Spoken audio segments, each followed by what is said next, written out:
Cool. How exciting is it to have a sewing event with sustainability at the focus? I think that that is a really exciting thing, and I hope that this is the start of lots more things like that going forward. So massive congratulations and well done to Sarah for setting this up. So I'm going to introduce myself. My name is Zoe. I am a sewing obsessive, like probably a lot of you. I've been sewing for a long time, and I've been blogging about it since 2008 on my blog, So What Do You Know? I am the creator and host of the Handmade Wardrobe Challenge Me Made May. Has anyone participated in Me Made May? Woo! Yeah! Anyone participating this year? Woo! If you need help with your pledge, come and find me. We're going to hash it out. We'll find it out. So Me Made May is a handmade wardrobe challenge that helps you improve your relationship with your handmade wardrobe. So everybody sets up their own particular pledge because everyone is different and everyone's handmade wardrobe is different and everyone's goals are different. So the aim is to wear your handmade items more or in different ways throughout the month of May to really challenge yourself, do something a bit out of the ordinary, and learn lots of lessons about what you wear, what you prefer, what's gone well, and you can apply some of those lessons to what you make in the future. But I'm here today in the guise of Check Your Thread, which is my podcast that I created about 18 months ago. It started, which is specifically looking at how to sew more sustainably. So I'm a passionate garment sewer, as I said, and I'm increasingly aware that those of us who sew our own clothes, we're not immune from some of the damage that is created by the textile industry. So I wanted to investigate how to do that, how to do the thing that we love, making clothes, and nerd out about that, but do it in a way that has less of a negative impact on the environment. So, I'm going to breathe. Forgot to do that. So today I'm here, I'm going to share my thoughts on sewing more sustainably, how we can do it, why we should do it, plus I'm going to share some of the things that I've actually learned throughout the last 18 months from the people that I've spoken to for the podcast, including Rebecca. She's been on my podcast. But first I want to give a little bit of context about sewing more sustainably. So I think it's really important to acknowledge that there's no such thing as sustainable sewing. Like, personally, I feel that anything that uses energy, uses raw materials, and creates waste is not inherently sustainable. So, whoop, whoop, yes, thank you. If you know what I mean. So it's a case of nothing is inherently sustainable that uses raw materials, that uses energy and that creates waste. So let's acknowledge that there is no such thing as sustainable sewing, but we can, and I would argue should, try to sew more sustainably. So, for example, there is no such thing as sustainable fabric. Like, I work part-time for Fabric Godmother, and one of the emails that we get a lot is, what are your sustainable fabrics? And I was like, well, all these fabrics are brand new, so we can't claim that they are sustainable, but there are some things that you could argue are more sustainable, which I'll get onto in a bit.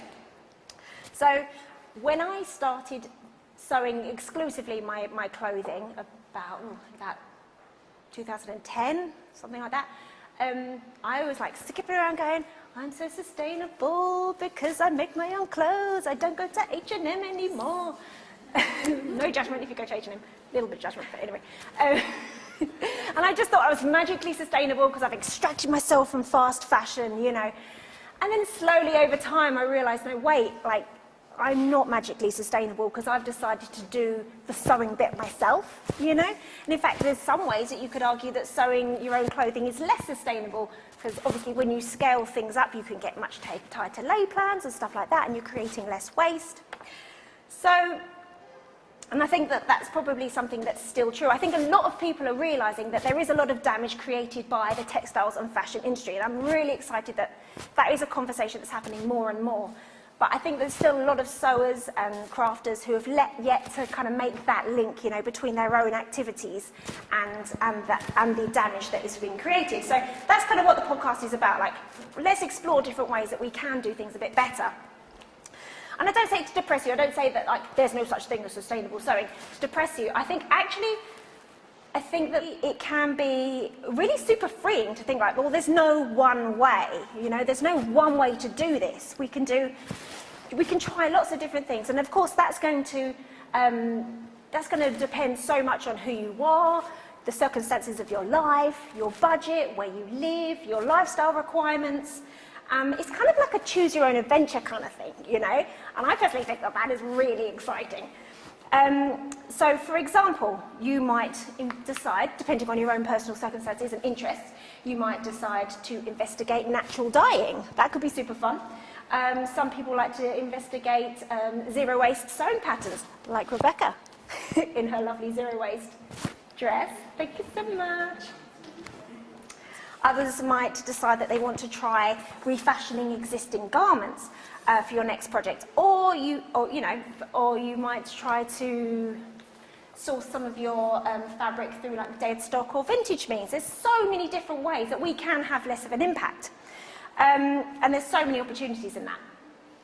So I like to kind of view it as a bit of like a journey. Like I personally, as a sewer, I'm not an expert. I'm on a journey.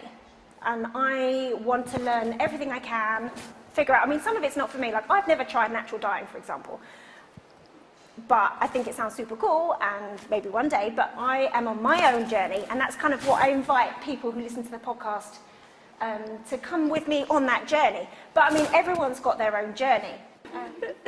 And some of the stuff that I kind of almost, as well as like talking to lots of people who are on their own journey for the podcast, I also like to investigate lots of other topics as well. Like I'm really interested in how sewing can save us money. Like I think, especially at the time where there's a lot of like kind of, everyone's feeling the pinch with the budgets, I'm really interested in how sewing can help us in many ways. I also love to investigate things like the Make Do Amend movement of the 1940s. I think that's got so much that we can learn as well. So I basically abuse my podcast to just investigate the things that I'm really interested in. So if you're interested in checking those things out, then that's awesome. I'm also really open to ideas as well. So if there's something that you want to hear an episode about, please let me know, because I'd like to, I'm only one person and there's so many topics out there. And I also believe, is what I'm doing making any difference? Sometimes I ask myself that. I don't know, but I really believe that once you start to do something in your life more sustainably, if you start to question how you're doing things, what you're buying, the waste that you're creating in one area of your life, I really feel that that can spread to other areas of your life as well. In fact, I know it because it's kind of happened to me as well. So that's why I think I'm a bit sad that I'm not on the Extinction Rebellion March today, but I'm super proud to be here talking about this because I think that we can have an impact. And why not focus on the thing that we love to do? Start here, see where it goes. So how can we be more sustainable in our sewing? So having acknowledged that there is no one single version of sustainable. So I believe that we should have an overarching goal, and that is to make clothes or other items that you really love, that really connect with you and your personal taste, that will have a long life and will see loads of wear in that life. Like, we're not going to make eternal lasting garments, let's be honest. And also people change, but I think that really our goal should be to make things that we love, that last a long time and see lots of wear. So that's, I think, what we should aim to do. And it's really the best way to kind of honour the resources and our time and labour that have gone into making those things. And it also gives those things, the best chance of a long and fruitful life before eventually they will one day end up probably in landfill or being burnt. So how do we do that? So I think to achieve those things, we need to make clothing that suits our personal taste, that fits our lifestyle, and that fits our bodies. So we're not always going to achieve that. We've all made projects that have just not worked, or we've not worn as much as we thought, or didn't really feel comfortable after all. But I think if we keep that as our goal, then that's a really good way to aim. So let's break those down a bit. So suiting your personal taste. So what are you drawn to? So some ways that you can... some people have a super clear idea, a vision of what they like, but some of us, we have to kind of work at it because we kind of get drawn to things and we're not really sure why. Is it because it's on trend? Is it because I really love it? But there are definitely ways that we can kind of fast track that knowledge a little bit. If you're a Pinterest user, that's a really good way. Maybe you have some kind of like mood board situation going on Pinterest or in the physical world. I think you can look for clues and like common themes of your own personal taste. Like, are there styles or colours or silhouettes or fabrics or something that you keep seeing coming up again and again in your, the things that are really striking to you. So really trying to kind of capture that and kind of bring it onto a kind of conscious level. Like, these are things that I would like to include in my projects. And a side note on sewing trends more sustainably. So I actually made a podcast episode on this because in some ways you kind of think like sewing trends, the trends that come through, with sewing patterns with big sleeves and things like that, they come through, and I don't think that trends are necessarily a bad thing. Like, to a certain extent, they might seem like that's a dichotomy. Like, I'm not making things that are going to last a long time if it's just a kind of bit of a whim. But I think actually trends are really important, and I think that trends be that. I mean, I'm not necessarily talking about what's on the catwalk or what the latest pop stars are wearing. I'm talking about the kind of reflections of social currents, and how that affects you and your social group as much as it does, on a wider scale or on the catwalk, or how that's trickled down to the high street. I think that it's a really important method of communication, It's kind of what excites us about what we want to make, and when something comes through and, I really want to make that, that looks amazing, and I hadn't thought of that. And so I don't think that we should ignore trends or kind of try and avoid them, but I think we need to kind of be a bit mindful about which ones we decide to put the resources as well as our time and effort into. Sorry. So, how can we say trends more sustainably? I'm just going to just do a little side note on this because I think it's really fascinating. So a good idea is to do a gut check when you see something, like how does it initially make you feel? And then something that somebody else suggested to me is to consider, would you have liked that 3 years ago? Like, obviously, a bit hard to kind of guess, but I think, like, I would have been into a big sleeve 3 years ago because there's actually some sewing patterns I had back in the day, and I used to kind of make the sleeves a bit bigger, so I'm thinking, yeah, check, I like that, that's real, that is actually me. Another way, kind of almost the opposite of the gut check, is you can wait to see more versions of that appear on Instagram or on the streets, and to see if you still like it, after a while. But also you've got to be careful with that as well, because sometimes if you see too much of something, you kind of start to think like, okay, it can get a bit blurry of whether or not you really do like it, or you've just been kind of like worn down through exposure, Another thing to ask yourself is, would it work for the climate that you live in, for example? Like you might see, lots of, okay, for example, you live in Australia, and at the moment there's like a massive trend for quilted jackets, isn't there? Is that going to work in Australia, Or, say you have you're a child, you do childcare, and it's like a bodycon dress situation. Is that going to really translate? I'm not saying don't do it, I'm just thinking like, that's another way to think, is it actually worth my time and the resources to put into that? Another thing you could do is, if it's a trend that's also in the high street at the moment, you could go and you could try on some examples, or something similar, the silhouette or the sleeve or the detail, in the high street to see, how does it actually look on me? How does it make me feel? Do I feel restricted in this? Is this something that's worth my time? And it's also like, is this something that, this new element, is it something that I can bring into my wardrobe that's going to work with the rest of what's, in my kind of stylistic wheelhouse? And remember, like, if you've made something and it doesn't work for you, there's nothing, over time you feel like it's not working for you, there's nothing stopping you from going back into that garment, like getting in there, reworking it, altering the thing that's not working for you. I think a lot of us kind of feel like, oh, that's finished, it's done. But there's nothing stopping you from getting that quick unpick out, and getting in there again. So, suiting our lifestyle. So, what will work for how we live our lives and where we live our lives? I kind of almost mentioned that with the climate thing just then. But also, what's your job? What's your family situation? Do you have kids? Do you work indoors or outdoors? Where do you spend your time? What do you do for your hobbies and your pastimes? So I think the biggest clue of finding something that's going to suit your lifestyle is to look what you already wear. That is the best clue of like, what gets the most wear in your wardrobe now? And those are the types of garments that really we could be you do well into kind of replicating. So one thing you could do is take part in Me Made May to really kind of see, because that's a good opportunity to really analyse what you're wearing day in, day out, you know. But you don't have to do that. You could do that at any time, really, couldn't you? There's lots of different ways to kind of see what you wear more often. Like you could do something simple like just take a snapshot of yourself every morning, if you could be bothered. Or you could do something like, for example, if you put all your clothes on your rail or your wardrobe, and once you've worn something, put it at the other end, or something like that. Or somebody suggested, if you make sure every garment is facing one way, once you've worn something, flip it the other way, and then at the end of the month or the week or however long you're doing it, you can see which ones have been turned around and which ones haven't. So that's a good way to kind of, you know, without making too much of an effort, figure out what are the most successful garments in your wardrobe already.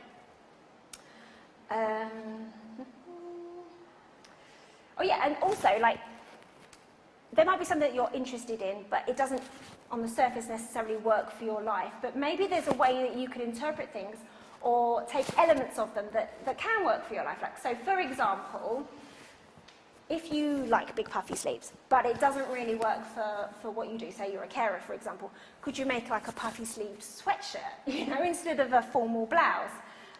Or if you like that quilted coat, but you live somewhere hot, could you make a kind of thinner quilted gilet or something that could work, you know, for your climate?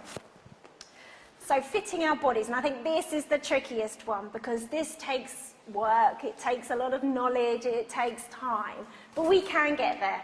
I think that it's important to assume that for the vast majority of people, if you like to sew using a sewing pattern, that pattern's probably not going to work beautifully straight from the packet. And that's not a failure of your body, that's just a reality, that every single body is different. And I think that it's really useful to take some time to figure out a few adjustments that your body needs, you know? I think everyone can probably, everyone's sewing project could probably benefit from a couple of adjustments, and learning what yours are can be so useful, and also super empowering as well, because it means that those garments are going to feel so much more comfortable. I think it's probably the hardest of those three, really, to kind of get a handle on. It takes some time.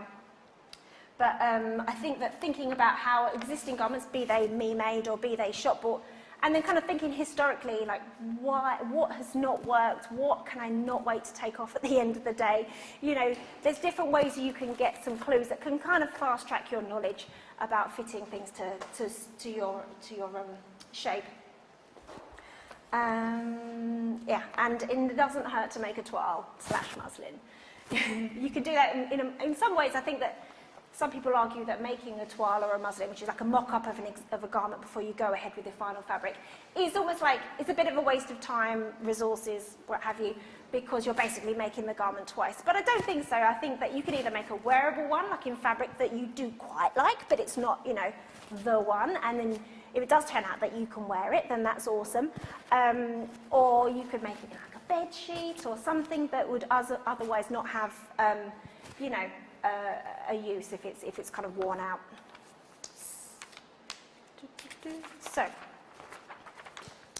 and once again, I just want to reiterate that point that, like, if you've made a garment and it's not working, we should have like a commitment to kind of trying to make it work. Like, we can alter those garments or repair them when needed. Something that I really took from somebody I spoke to for my podcast called Bella Goncharovich.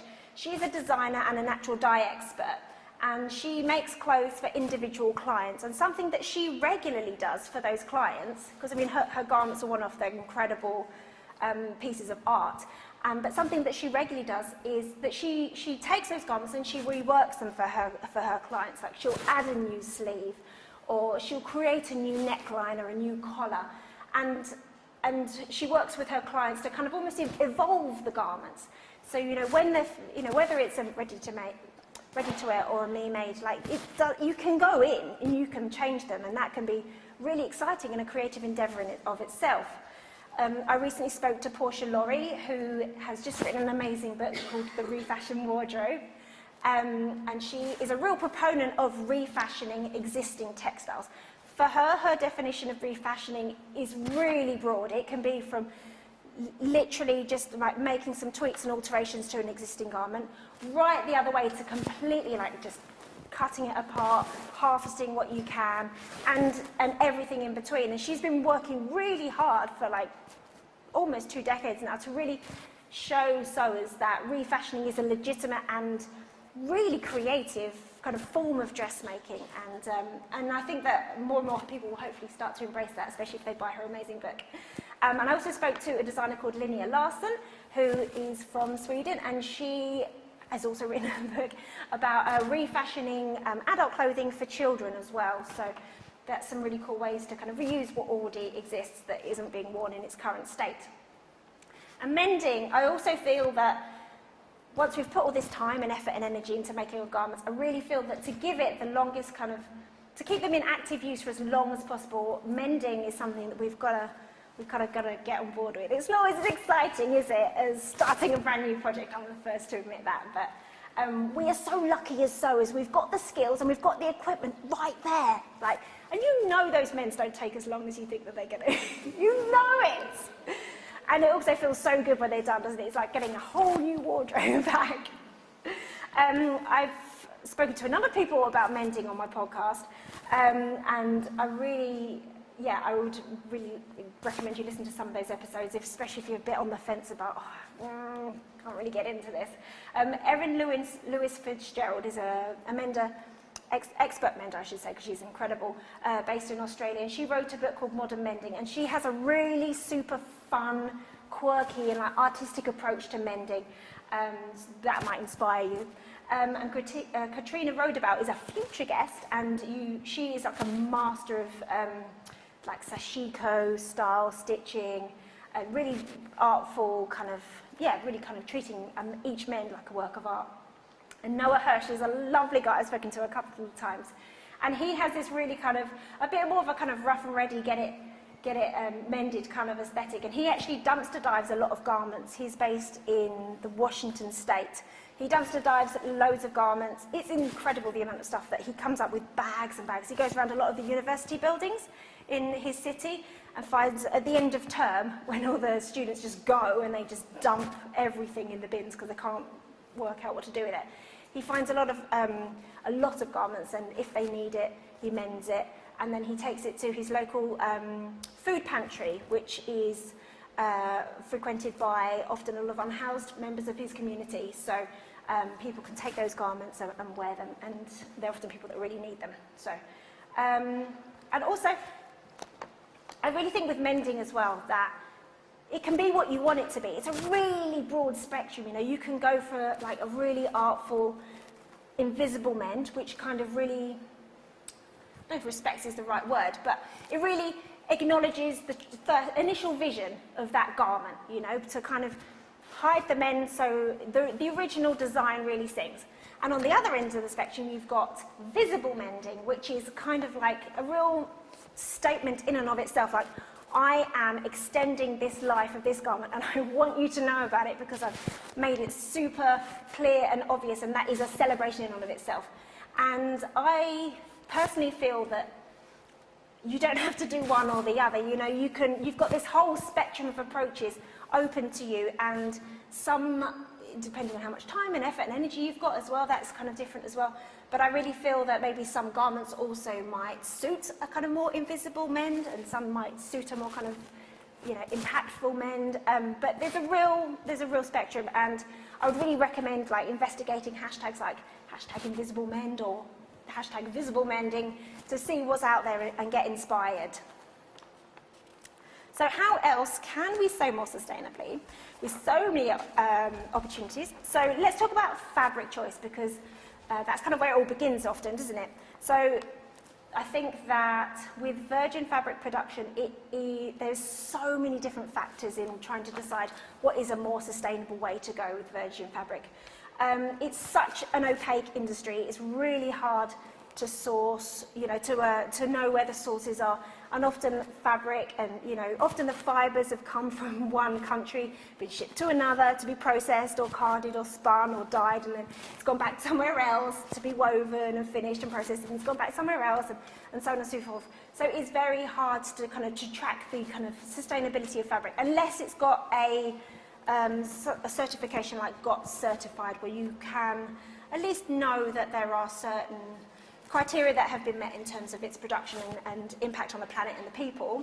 I actually spoke to Charlie Bradley Ross, who is an ethical fabric sourcing expert, and she is the owner of Offset Warehouse. So that's an episode that might be of interest to you if you're interested in learning how to source more sustainable virgin fabrics.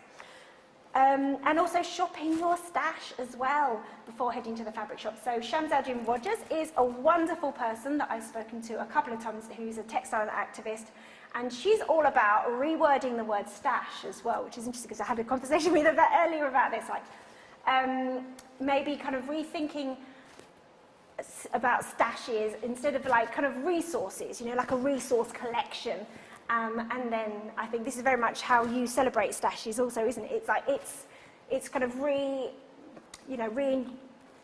getting back to the love that you had initially for that piece. And I think of your collection as a beautiful resource of things that we can go to, and it's not a dirty word, something that could be ignored and feel shame or embarrassed about. So those are some interesting kind of things that opened my mind when I was speaking to her. And yeah, using fabric that's already in existence, not necessarily pieces of fabric, but also existing garments. I spoke to an amazing quilt artist called Eliu Hernandez, who is a quilter who exclusively uses jeans. And like, he uses jeans, like he uses the zips, he uses the belt loops, he uses the leather patches at the back, he even uses the thread, you know, like the orange top stitch thread. He's got this way of pulling it out, and goes pop, pop, pop, pop, pop, pop, pop, pop, pop, pop. And then he actually reuses that thread when he does a lot of his kind of hand quilting as well. So that was super inspiring, made me think that I could probably be doing a lot better when it comes to reusing my existing garments I'm not wearing. And developing this is something that I think is really interesting, something that I think a lot of sewers don't do, but developing like a fabric first mindset. So instead of when you're embarking on a new project, this is me, seeing a new pattern on Instagram, going, oh, I've got to make it, okay, and then right, what fabric am I going to go buy for that? Okay, how much does it say I need, la la, and then getting your fabric. Instead, look at what you've got. Most of us have got some fabric we've been sewing for more than 5 minutes, haven't we? and flipping it, like, I've got this fabric, what can that become? And thinking of it instead of like, oh, what do I need for this? Like, what can this become? And that in itself can be like a really exciting and creative endeavor, you know? And somebody that's adopted that is this really interesting woman who's also a space scientist that I spoke to called Rachel Kirby, and she's adopted that mindset from the very outset of her sewing journey. She actually thrifts a lot of her fabric, and from the very beginning she's developed that kind of, what can this be? And I kind of asked her about do you feel kind of like restricted about that? Like, do you feel frustrated if you can't make that blouse? And she's like, not really, because it didn't need to be anything initially, you know. So I thought that was a really interesting way of shifting things that I'm trying to adopt as I kind of, you know, go through, trying to work through my stash. And also I learned a really important concept of keeping fabric at its highest possible level of use, which is the principle of circularity. Only cutting up garments that probably can't be donated, don't necessarily have any, you know, a new life going forward in their existing form. And that was a really amazing quilter called Shelley Sumner who taught me all about that. And in terms of when you're going thrifting or charity shopping looking for existing garments, I actually spoke to a really wonderful lady called Judy Willamette-Ross, who's based in New Zealand, who, when she sources her fabrics, often she uses like men's suits, men's shirts, things that are super ubiquitous, you know, in charity shops. And she has a really she's imposed on herself like a really strict set of criteria. Like, it's got to be on the like last legs rack, you know, it's basically the step before landfill. And then she also makes sure, she's got a number of these criteria, but it's really fascinating. She also makes sure that she uses as much as possible. She uses as much as possible, to the point where she's now collecting like the little, you know, even the tiny bits, and she's then doing some really interesting kind of overlay and stitching through. And she's doing some very cool stuff anyway. I suggest you check her out. So if you are buying new fabric, I think that, as we were saying, that it is a super opaque industry, and all fabric production uses energy, for example, and I think that it's really important to think about, if you're buying fabric new, what are the factors that are important to you? Like, is biodegradability the most important thing for you? If so, you know, try and make sure that you're buying natural fibres. Are you vegan? Is that what's important to you? Is animal welfare the most important criteria for you? Or is making sure that there's no pesticides that's been used in the production of this? Well, then you're going to have to make sure that it's got certified or some other certification of organic. Yeah, if for you, it's most important to you to make sure that there's been no dye runoff when in the production of your fabric, then maybe buy plain fabric and learn to natural dye it, you know.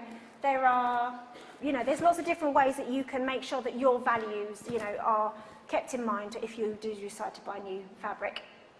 And also, try to only buy fabric if you have a very clear idea of what it's going to be. And it's, you're not beholden to that idea. I'll let you change your mind.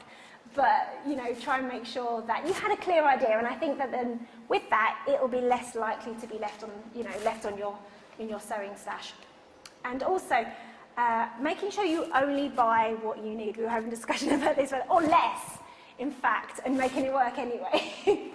So the lay plans in patterns, as we often know, they have to err on the side of caution, don't they? Because they don't want loads of emails of people going, you said I needed 2.5 metres and I don't have enough. So they're always going to err on the side of caution.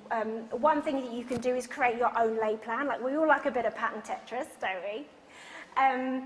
So yeah, and another way you can make sure that you're kind of restricting the amount of waste of that virgin fabric is to try zero waste sewing patterns if you haven't already. That way you'll probably be using less fabric. Also, there'll be less scraps to contend with after, because we all know how quickly that they can build up. I've spoken to zero waste designers Liz Hayward, Birgitta Helmerson and Alexis Bailey about their different approaches and motivations for working in a zero waste or minimal waste boundary. And speaking of scraps and leftovers, they are an amazing resource. But they do build up really quick, don't they? Let's be honest. So I think it's a really good idea to have some kind of system to sort them, you know, be that fibre type or, you know, what have you, whatever works best for you. And to regularly go through them to remind yourself of what you've got as well. There are loads of kind of scrap project inspiration out there on the internet if you're looking for ideas to use them up. Personally, my favourite is, because I'm a garment sewer predominantly, I love making garments, and I really like combining them to make garments. That's something that I find is a super fun and creative endeavour as well, so I'm going to be making an episode on that very soon. So keep on top of what you already own. Kind of final tip really, Stash Hub can help with that. But find some way, whatever way, to catalogue your fabric collection and your patterns, and so you always know what you've got. It's going to help you save money by not, you know, repeating purchases that you've already made. And when you've got, you know, you need something that you've already got. But okay, so my last 2 points is, remember, there is no one way to be more sustainable. So experiment and have fun. And keep in mind that sewing more sustainably, it doesn't have to be experienced as being restricted or deprived. Like, it can be an amazing source of creativity and fun and fulfillment.